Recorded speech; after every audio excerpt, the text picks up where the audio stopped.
উহু, যদি মনে থাকে, আমি আসলে বলেছিলাম যে আমি আশের সঙ্গে যোগাযোগ করব এবং তাকে জিজ্ঞেস করব কেন এখন একে ও নিউজ বলা হচ্ছে। সে আসলে গতকালই আমাকে উত্তর দিয়েছে, যা সব সময় দারুণ লাগে তার কাছ থেকে শুনতে। আর সে বলেছে ওই পপ আপ এলাকায় ও নিউজের উল্লেখ আছে। সে বলেছে, আমি মনে করি ও নিউজ নামটা আকর্ষণীয় এবং এতে আরো গুরুত্ব যোগ হয়, বিশেষ করে এখন যেহেতু এটি নম্বরিং করা হচ্ছে, তাই আরো মনোযোগ পাওয়ার যোগ্য। আমরা চাইলে অবশ্যই, সে বলেছে, এটাকে পপ আপও বলতে পারি, তাই একে ও নিউজ বলা হচ্ছে। এতে আরো গুরুত্ব আছে, কারণ এটি যা করতে চায় সেটার জন্য। এটা ভবিষ্যতেও চলবে কিনা সেটা দেখতে হবে, তবে আপাতত স্পষ্টতই ও নিউজ হচ্ছে আপনার ব্যাক অফিসের সেই পপ আপ এলাকা। চলুন একটু দেখি পপ আপটা কেমন। আমরা খুব সংক্ষেপে এটা দেখে নেব। এটা সেখানে আছে। আপনাকে শুধু আপনার আইসে সাইন ইন করতে হবে এবং সেটা পড়তে হবে। তারপর আমরা ব্যবসায়িক সামঞ্জস্য নিয়ে কথা বলবো, ঠিক আছে? যেটা কিছুটা পপ আপে বলা বিষয়ের সঙ্গেই সম্পর্কিত, ভয়েস এলাকায়। তাহলে এটা তো পরিষ্কার, তাই না? উনি যা বলছিলেন তা থেকে বোঝা যায় অনেক কিছুই পর্দার আড়ালে ঘটছে যেগুলো আমরা জানি না। আর উনি শুরুতেই বললেন, আমরা আরো শক্তিশালী ভবিষ্যতের জন্য ছাঁটাই করছি। স্বচ্ছতা শুধু নীতি নয়, এটা একটা অঙ্গীকার। এটা আসলে আমি মনে করি ওনার অন্যতম প্রধান মূল্যবোধ, তাই না? উনি যা অর্জন করতে চাইছেন তার মধ্যে সবচেয়ে বড় বিষয় হচ্ছে যতটা সম্ভব স্বচ্ছ থাকা। স্পষ্টতই কিছু বিষয় আছে যেগুলো তিনি এই মুহূর্তে প্রকাশ করতে পারেন না, নানা ধরনের আইনি কারণ ইত্যাদির জন্য। কিন্তু এটা দারুণ যে তিনি সামনে এসে আমাদের একটু হলেও জানাচ্ছেন কি হচ্ছে এবং তারা কিভাবে, বলা যায়, পর্দার আড়ালের বিষয়গুলো পরিষ্কার করছেন, যাতে আমরা সামনে এগোতে পারি। এবং তিনি বলেছেন, আমরা সামনে এগোতে থাকলে এটা আগের যে কোনো সময়ের চেয়ে বেশি গুরুত্বপূর্ণ যে আমরা সেই প্রতিশ্রুতি স্পষ্টতা ও সতার সঙ্গে পালন করি। এরপর তিনি বলেন, প্রতিটি শক্তিশালী গাছেরই সুস্থভাবে বেড়ে ওঠার জন্য ছাঁটাই করা দরকার ইত্যাদি। তিনি আরো বলেন, এই মনোভাব থেকেই আমরা সম্প্রতি কোম্পানির একজন সাবেক প্রতিনিধি থেকে আলাদা হওয়ার সিদ্ধান্ত নিয়েছি। নতুন কিছু তথ্য সামনে এসেছে তার আচরণ সম্পর্কে, যা আমাদের মূল্যবোধের সঙ্গে মেলে না, এবং এই সিদ্ধান্ত আমাদের সততা ও দীর্ঘমেয়াদী সাফল্যের প্রতি অটল প্রতিশ্রুতিকে প্রতিফলিত করে।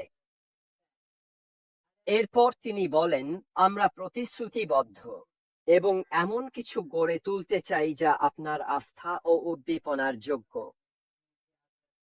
তিনি বলেন, এখন সামনে পথ আরো স্পষ্ট, শিকড় আরো মজবুত হয়েছে এবং ভবিষ্যৎ অঙ্কুরিত হতে শুরু করেছে। শিগগিরই আসা আপডেটের জন্য ও নিউজের সঙ্গে থাকুন। স্পষ্টতই কিছু একটা ঘটেছে এবং স্পষ্টতই অনুভব করেছেন যে পপ আপে এটা দেওয়ার প্রয়োজন ছিল, যাতে মানুষ জানে যে কিছু নির্দিষ্ট ব্যক্তি বা কেউ আছেন যারা আসলে নৈতিকভাবে সঠিক কাজ করছেন না, এবং কোম্পানির দৃষ্টিকোণ থেকে তাদের কাছ থেকে যা প্রত্যাশিত সেটাও তারা করছেন না। তাই সব সময় যেমন বলি, আমরা সবাইকে অনুরোধ করি, দয়া করে, দয়া করে, দয়া করে আপনারা খুব সতর্ক থাকুন এমন লোকজনের ব্যাপারে যারা এমন কিছু করছে যা আপনার কাছে ঠিক মনে হচ্ছে না, ঠিক আছে? আর যদি এমনটা হয়, তাহলে দয়া করে সেখান থেকে দূরে থাকুন, কারণ এতে জড়িয়ে পড়ার কোনো মূল্য নেই। ঠিক আছে, এটা থেকেই আমি আসছি আমার আজকের আলোচনার মূল বিষয়ে, যেটা হলো ব্যবসায়িক সামঞ্জস্য। এখন ব্যবসায়িক সামঞ্জস্যের নানা ধরনের অর্থ রয়েছে।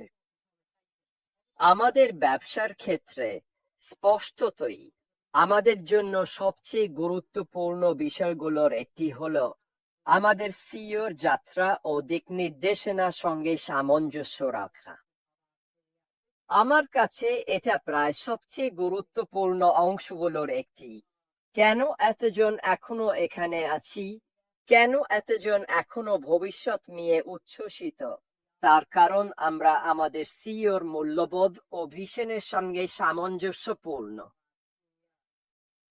আর যদি আপনি সেই মূল্যবোধ বা ভিশনের সঙ্গে সামঞ্জস্যপূর্ণ না হন, তাহলে হয়তো এই ব্যবসাটা আসলে আপনার জন্য নয়। কারণ আমাদের সিইও কি করবেন সে বিষয়টা সিদ্ধান্ত কিছুই বদলাতে পারবে না। কিছুই আমাদের সিইওর মূল মূল্যবোধ বদলাতে পারবে না।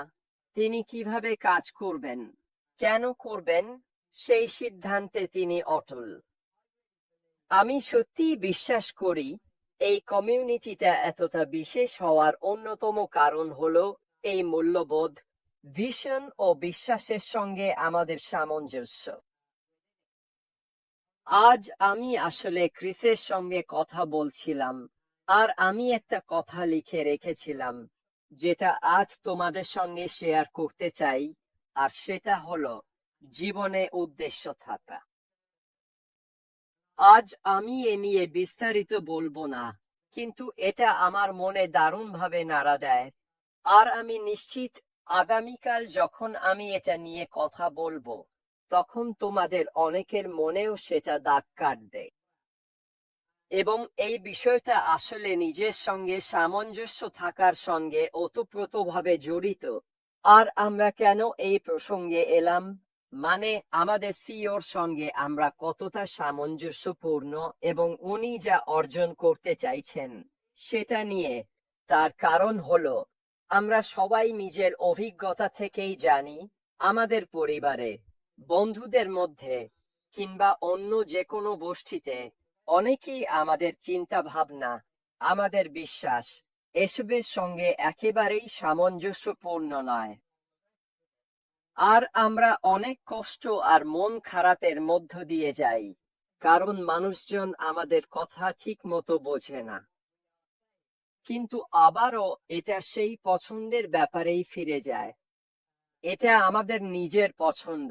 আমরা আমাদের কাজ এবং আমাদের সিইও মুফারেহকে অনুসরণ করার সিদ্ধান্তে খুশি, কারণ আমরা তার মূল্যবোধ, তার মূল বিশ্বাস এবং তিনি যা অর্জন করতে চাইছেন তার সঙ্গে সামঞ্জস্যপূর্ণ।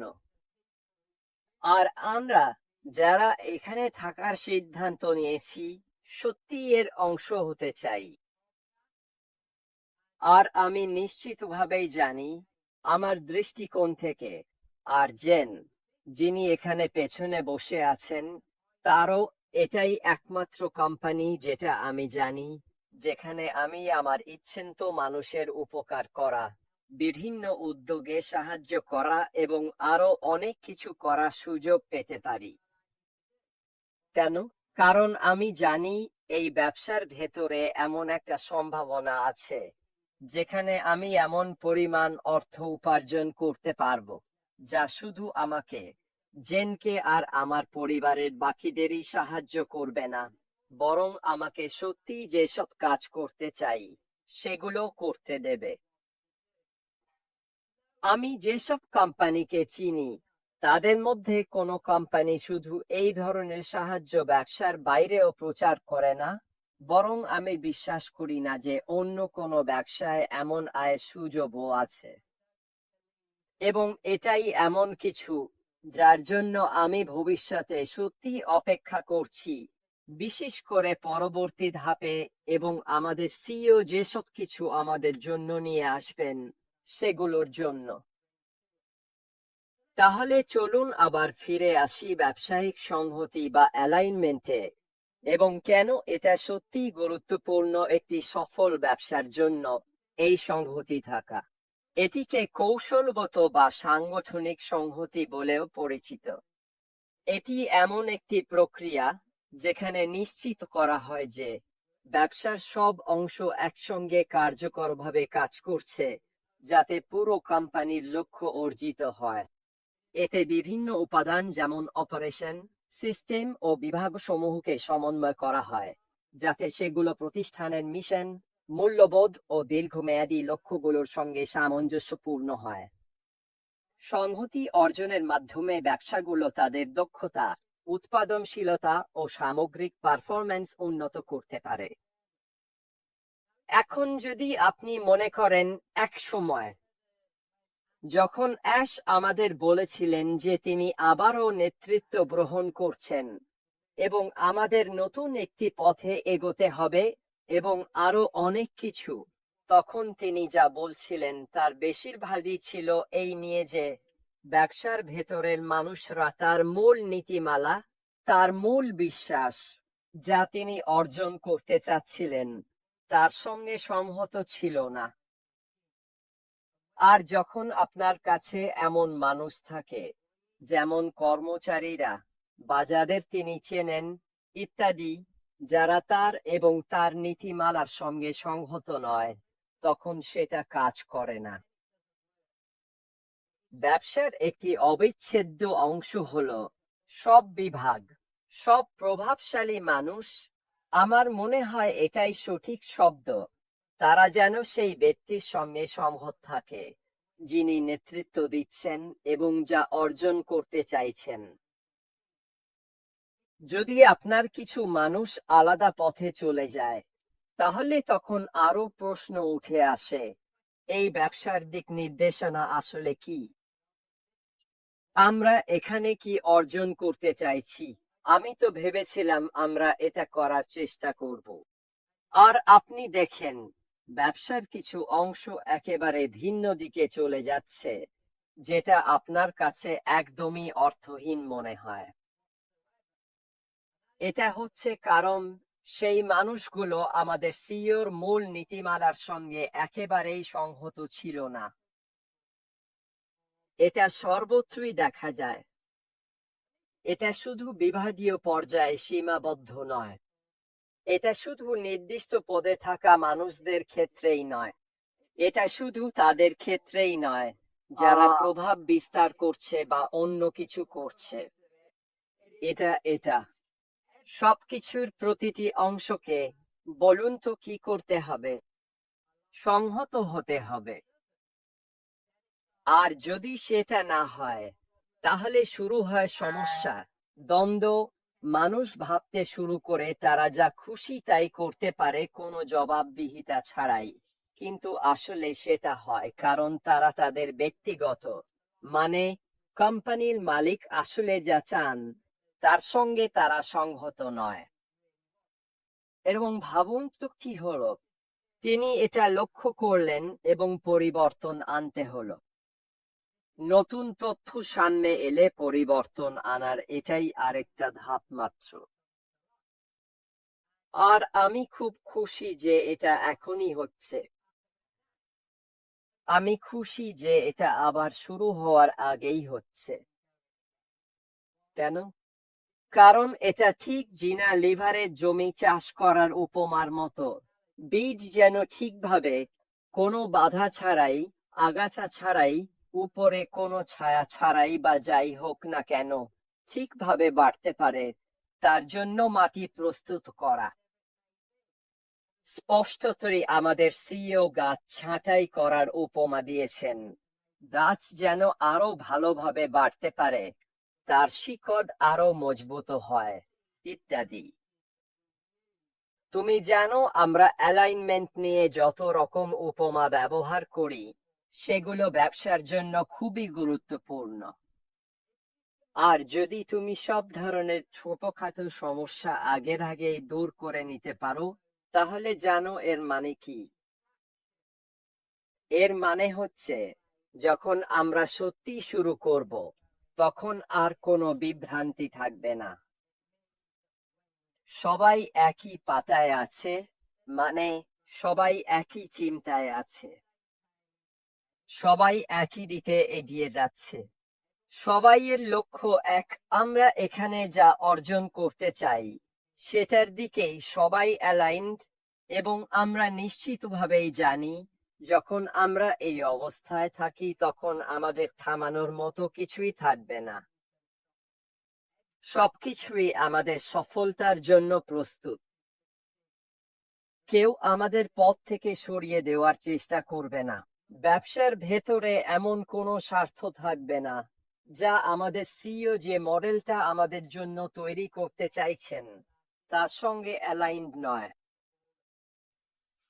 যদি মানুষ বলে আমার কাছে এটা যুক্তিসঙ্গত মনে হয় কারণ এই জায়গাটায় কিছু বাধা আছে, আমাদের পরিবর্তন করতে হবে, মানিয়ে নিতে হবে, বাকি করতে হবে যাতে আমরা আমাদের চূড়ান্ত লক্ষ্যটা অর্জন করতে পারি, তাহলে ব্যাপারটা আরো অনেক বেশি অর্থবহ হয়ে ওঠে। আর শেষটা হলো এতে লাভজনকতাও বাড়ে। কর্মদক্ষতা ও কার্যকারিতা সর্বোচ্চ পর্যায়ে নিয়ে গিয়ে ব্যবসায়িক অ্যালাইনমেন্টগুলো ব্যবসার লাভজনকতা এবং দীর্ঘমেয়াদী সফলতায় অবদান রাখতে পারে।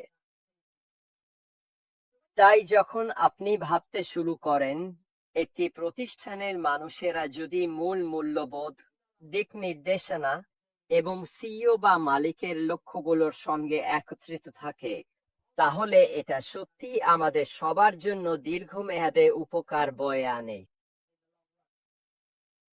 কিন্তু আমার কথা মনে রাখবেন, আমাদের সিইও বলেছেন তিনি নিয়ন্ত্রণে আছেন, তিনি নিশ্চিত করছেন যে আমরা সফল হবই। আর আপনি যদি এমন একজন হন যিনি আমাদের সিইওর সঙ্গে একমত নন এবং এমন কিছু করছেন যা আমাদের মূল নীতিমালার সঙ্গে যায় না, তাহলে দুঃখিত, হয়তো এই ব্যবসা আপনার জন্য নয়। আমরা একটি কমিউনিটি হিসেবে, একটি ব্যবসা হিসেবে, মানুষ হিসেবে এমন কাউকে রাখার সামর্থ্য আমাদের নেই যারা আমাদের সবার সঙ্গে একমত নয়। আর এটাই ব্যবসার সেই কঠিন দিক, যেটা সহজ নয়, যেটা ব্যবসার কঠিন বাস্তবতা। কিন্তু একটা বিষয় নিশ্চিত, এটা প্রয়োজনীয়। কারণ যখন তথ্যটা সামনে আসে তখন যত দ্রুত সম্ভব এটা না করলে ব্যবসার দিক পরিবর্তনের, ব্যবসার পরিবেশ বদলে যাওয়ার, অনেকের মানসিকতা বদলে যাওয়ার বড় বড় ঝুঁকি থেকে যায়, শুধুমাত্র সেই ব্যক্তি বা ব্যক্তিদের জন্য যারা আমাদের সিইওর মূল মূল্যবোধের সঙ্গে একমত নয়। যাই হোক বন্ধুরা, এটাই ছিল আমার পক্ষ থেকে। আশা করি তোমরা উপভোগ করেছ। আমি আশা করি তোমরা বুঝতে পেরেছ ব্যবসার সব বিভাগ, আমাদের সহ সবার মধ্যে সঠিক সংহতি থাকা আমাদের ব্যবসার সাফল্যের জন্য কতটা গুরুত্বপূর্ণ। আমি আগেও বলেছি কঠিন সিদ্ধান্ত নিতে হয়, কিন্তু এটা সংখ্যাগরিষ্ঠের মঙ্গল এবং আমরা যে পথে এগোচ্ছি তার জন্যই দরকার।